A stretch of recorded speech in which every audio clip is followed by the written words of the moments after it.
All right, for those of you who just listened to the latest episode of Pat's Interference, you heard from Danny Kelly and Danny Heifetz. Heifetz is gone.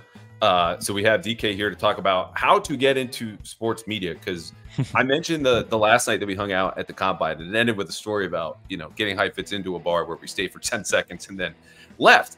But another part of that night was just discussing with, Bill Barnwell, among others, where we each got our start. How do you get into the business? And I think this is something that people who listen and, maybe just want to do it part-time, or they're in their teens or early 20s, want to get into a full-time, would love to hear about. And I don't I know you were at Field Goals, right? The Seattle Seahawks blog at SB Nation. Right. Yep. Yeah. That's it. So fill me in on stuff I probably should have been asking you, friend now of a few years.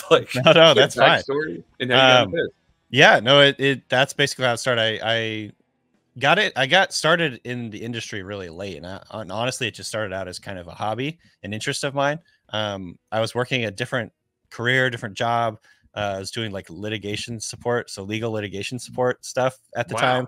And I started sort of just writing a blog about the Seahawks back in the day, and the timing just kind of worked out right for me. And I got a little bit lucky in the sense that, and this was, I think, 2011 or 2012.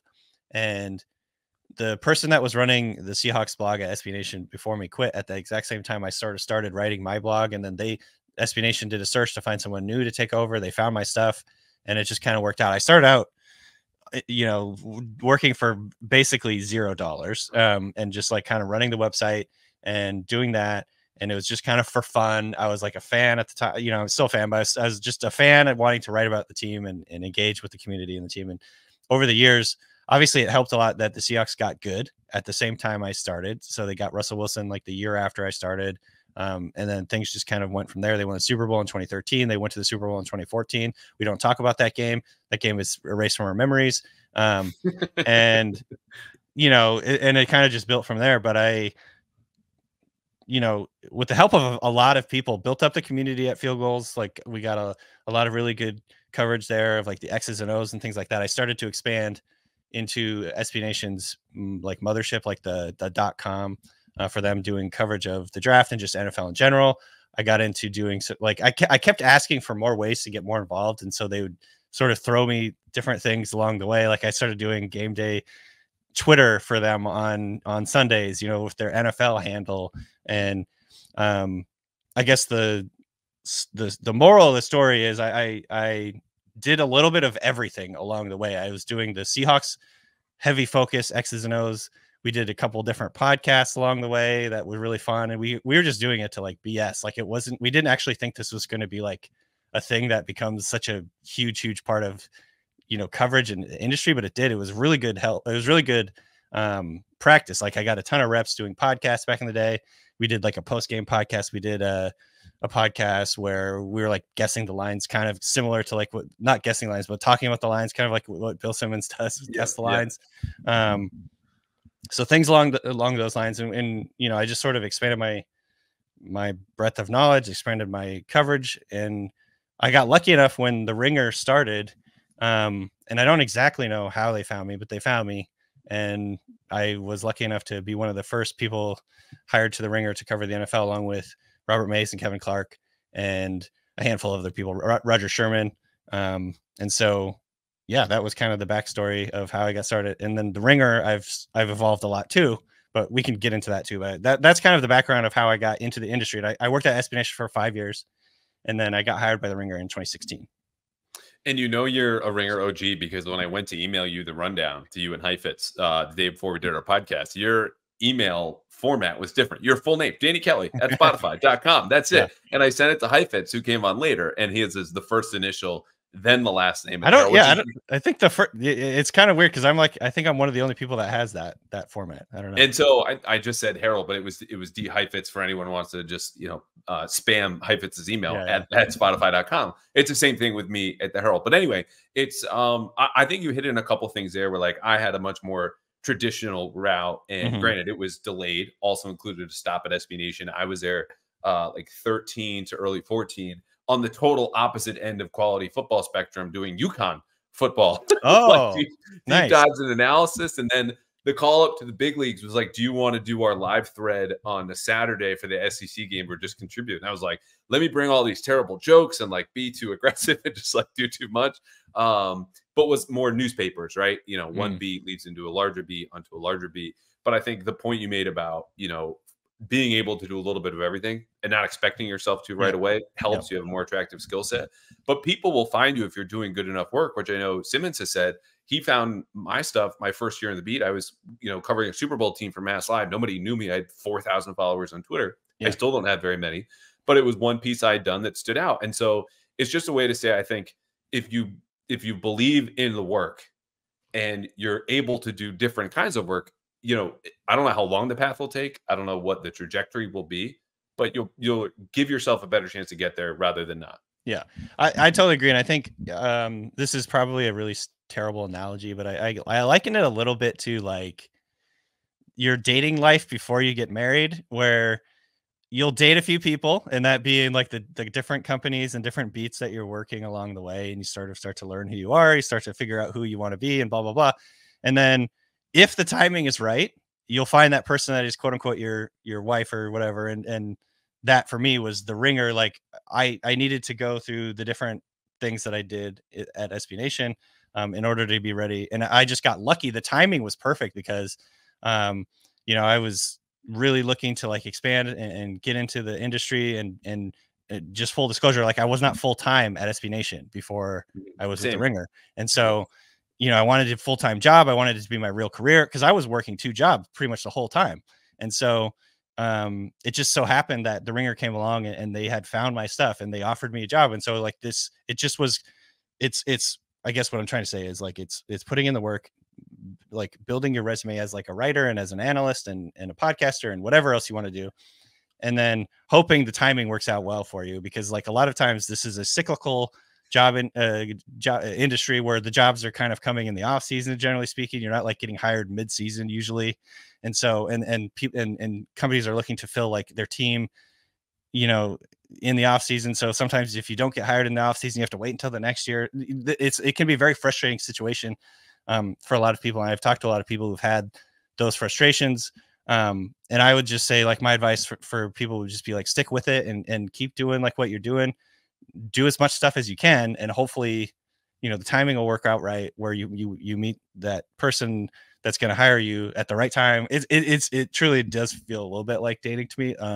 But yeah, maybe that's a horrific. No, I like the analogy. But yeah, I make way too many dating analogies, I think, here or on TV for someone who just got married, and then everyone's like, "Why is your mind still thinking about, you know, what you were doing 5 years ago?" But the point is, you know, timing is everything, right? And that I think that holds true for dating or jobs. And there are people who get these jobs and then get laid off. Like you and I are extraordinarily lucky, I think, to be where we are. And you know, you could go to, it's not only just the timing of the jobs opening, but the people that you know when you run into them. Like there are people who would have seen my work and never would have recommended me for any kind of job because that's just what it was. But acknowledging that the timing of events and openings is far outside your control. Like the other point I would make is to say, you know, because Kevin O'Connor on the NBA side for you guys did a similar thing. SB Nation did a draft guide, and it was so good that you just had to pay attention to it. What I would say is, you know, it's you should be versatile, but ultimately when you produce work, the goal is to kind of make them an offer you can't refuse.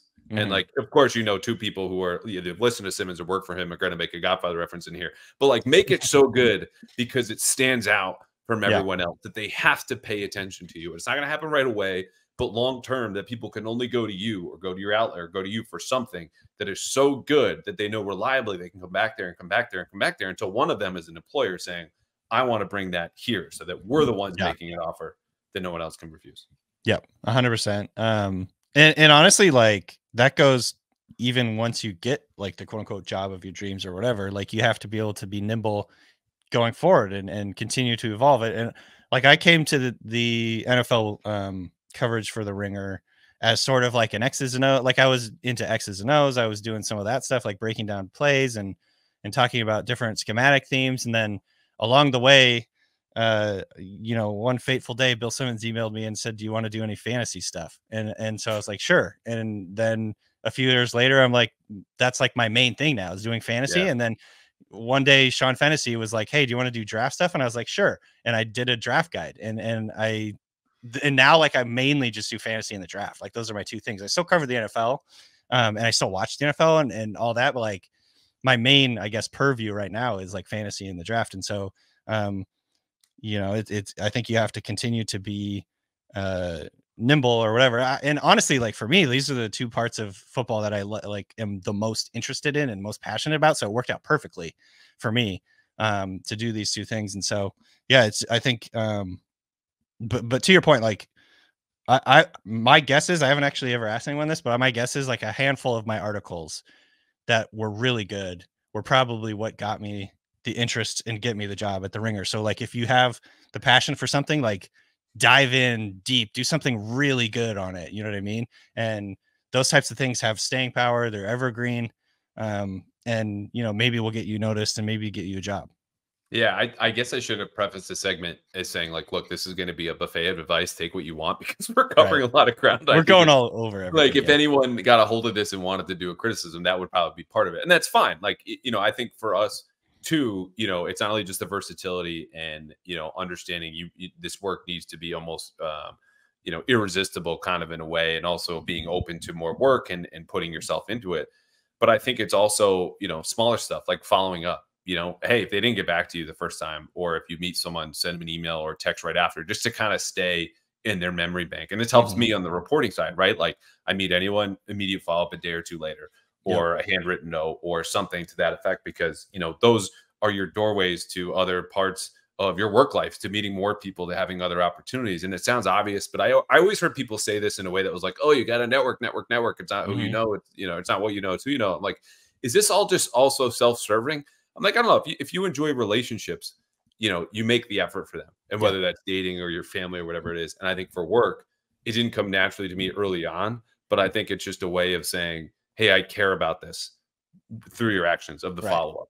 100%. And there could be prospective employers, it could be people that you work with, or whomever. Like, I think, yeah, and it doesn't always have to be in person either. Like for me, my networking in the industry early on was all through Twitter. Like Twitter was a massive tool because I got to, you know, interact and talk with people, follow other people that I really respected in the industry, you know, Bill Barnwell, etc. Like people that are really, really smart, really know what they're doing. And you start to bounce ideas off of them. You start to interact with them. You have little arguments with them, maybe, and not in like a big way where you're like trying to like dunk on them, but just like, you know, going back, and you start to get to know these people, and you start relationships with them, and then you go to the combine or whatever and you meet them, and it's just like you build on that. It's kind of like a snowball effect, and you get to meet more people. They know who you are. They throw out your name or whatever if someone is asking, like, who's, you know, who's good, who's up and coming, who's good, things like that. So yeah, the networking 100% is like super important, and it's a big part of it, because yeah, like it's like any industry in human culture. It's like who you know is important, because they're not just going to hire some random person with a name on a piece of paper. You know, like it's much easier if you're like, oh, I know that person. I've read their work. I blah blah blah. Like it's just kind of how it's just human nature. It's how it works. And I think we should say also, you know, whether it's people who I just mentioned, like even on the Patriots beat, Zach Cox and Dakota Randall, no longer working in Ness, and one laid off. The other one was basically, hey, you're going to have to, could have been laid off in a certain type of way. But the point is, you're going to have times that suck. And it might be, for me, staying up doing UConn film at 4 a.m, and then going to deliver Indian food just to kind of get by and have some cash on hand before I get a job that pays me $25,000 to cover high schools, you know, or staying up as you're already working 2 jobs and then writing about the Seahawks. Like you're going to have to find a way to handle the hard parts and get better at them and get reps at that, because that'll fuel your, you know, the work that you do, accelerate your growth, and then show to people who are watching, be like, okay, I know what this hard work looks like as far as the length or the quality of something in terms of the research. If they see it in you, that's, you know, a handshake unto itself. They know what you're about, what you're willing to do and sacrifice to get where you want to go. 100%. And like, I think if anytime I talk to anybody who's looking for advice on just getting in the industry and getting a foot in the door and all that, my biggest piece of advice is always reps. Get reps. Like practice reps matter. Writing blogs, writing reactions, breaking down tape. To me, like, honestly, like the way I learned about football was you can watch a ton of football and maybe not quite ingest all of it. You know what I mean? Like you don't quite. Oh, like, it's impossible. Yeah, it's just like so much stuff is going on. Yeah, it's so times. like for me, at least, obviously people learn in different ways, but like for me, like writing articles where I was like breaking down exactly what happened and like going through each person on the field, and like that taught me football an incredible amount. So even if you're not super like into X's and O's, I think it's valuable to do that, just because then you learn the game that you're covering so much better.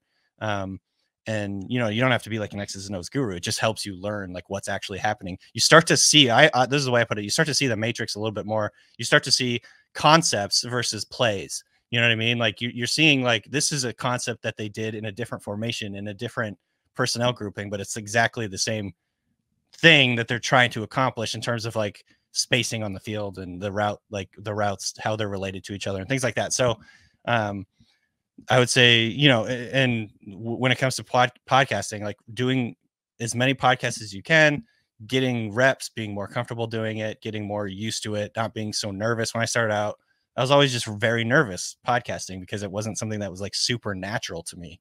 And over the years, you start to just become more comfortable doing it. It's like anything, just practice makes perfect. Practice definitely helps. And I would say to anybody, just get as many reps as you can with all that stuff. And feel free to steal. Like there's so much content out there. You don't want to do the exact same segment, but understanding that might be an inspiration to you to do your own type of draft or pick 'em or true or false, whatever it might be, because it's just like the best coaches out there. Like they're only set a certain amount of plays you can run, but you can put your own spin on smash or double posts or cover three or whatever it might be and make it your own.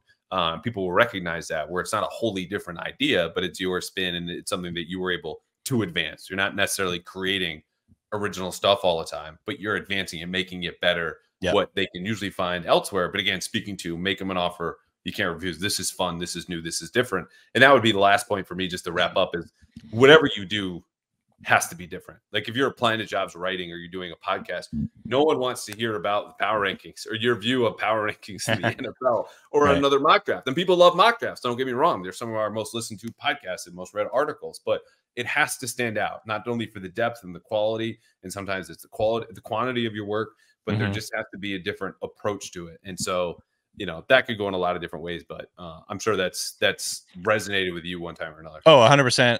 I would say for people that are that comment probably be pretty intimidating for a lot of people. I think just like, oh, you have to be different, but like it, and it's broad. It's generic, getting reps and getting experience and getting reps and starting to figure out who you want to be as a writer or what your voice is or what you want to do, what you really want to focus on.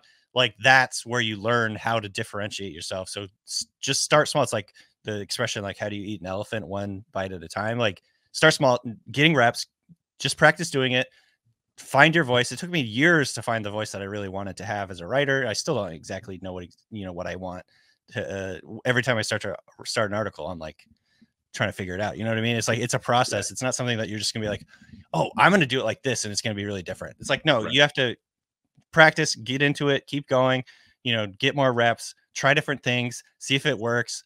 And if it works, then build on that. So that would be my advice for people that say, or will hear that advice, which I think is absolutely true. You have to differentiate yourself, but it's hard to just like come up with something like off the dot and do it. You have to like kind of figure it out along the way. Yeah, it's a great point. It's better to give advice that's actionable, and me just saying be different. Again, part of this kind of buffet of stuff that you can. It's just hard. I mean, it's hard. Yeah. But it makes a point, because if you think about yourself as a consumer, what are you drawn to, right? Even just buying a headline, something that's, and it might feel clickbaity or something different. Like I was going to read however many things that Austin came up to do to the Dune 2 popcorn bucket, because you're not finding that anywhere else. I'm like, this is so GD absurd that he was gonna, like, I'm sure I could figure out one that was on the popcorn bucket, maybe two, but let me see what my man's got here. But this has been awesome. It's called 15 Off the Field. We always go a little bit longer, but I thought you'd had some great listens, and you delivered, man. And I hope the next month flies by, because it feels like the longest wait of the year leading up to the draft. If every day was the day, Christmas Eve or 2 days before, but it's been awesome. I really appreciate your friendship and advice here. Yeah, same here, man. I appreciate it. This was fun. Can't wait for the draft to get here. It's like a month away at this point, so we're getting close. Yeah, for sure. See you, man.